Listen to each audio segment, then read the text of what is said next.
নমস্কার বন্ধুরা, আজকে তোমাদের সামনে দেখাতে চলেছি কিভাবে ফার্মা বসিয়ে মেন কাপড়ে আমি কাটিং করে থাকি। এটা একটা প্রিন্সেস কাট ব্লাউজ। ফার্মাটা আমি আগেই রেডি করে রেখেছিলাম, তাহলে ফার্মাটা বসিয়ে কাপড় কাটতে খুব সুবিধে হবে।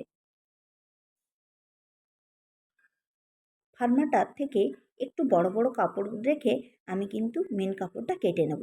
কিন্তু যখন আমি লাইনিংটা কাটবো তখন আমি ফার্মার মাপেই কাটবো। যদি মেন কাপড়টা একটু বড় রাখি সেক্ষেত্রে লাইনিং বসাতে যখন এর সঙ্গে লাইনিংটা অ্যাটাচ করব সেক্ষেত্রে অনেকটাই সুবিধে হবে। সেই জন্য আমি মেন কাপড়টা সবসময় বাড়তি করে রাখি।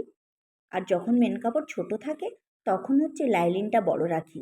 এখন যেহেতু কাপড়টা অনেকটাই বড় রয়েছে তাই আমি মেন কাপড়টাই বড় রেখেছি, লাইনিংটা এখনও কাটা হয়নি, পরে কেটে নেব। আর দুদিকেই যেহেতু পাড় ছিল সেজন্য আমি কিন্তু পাড়টা কোমরেও দিয়েছি প্লাস হাতেও দিয়েছি। ব্লাউজটার ফাইনাল লুক কেমন হয় তার জন্য তোমাদের পরের ভিডিওর জন্য অপেক্ষা করতে হবে। এরপরে আমি লাইনিংটা কেটে নেব। এখন আপাতত এই ভিডিওটাই দেখো, যদি ভালো লেগে থাকে তাহলে প্লিজ লাইক করো, কমেন্ট করে দিও।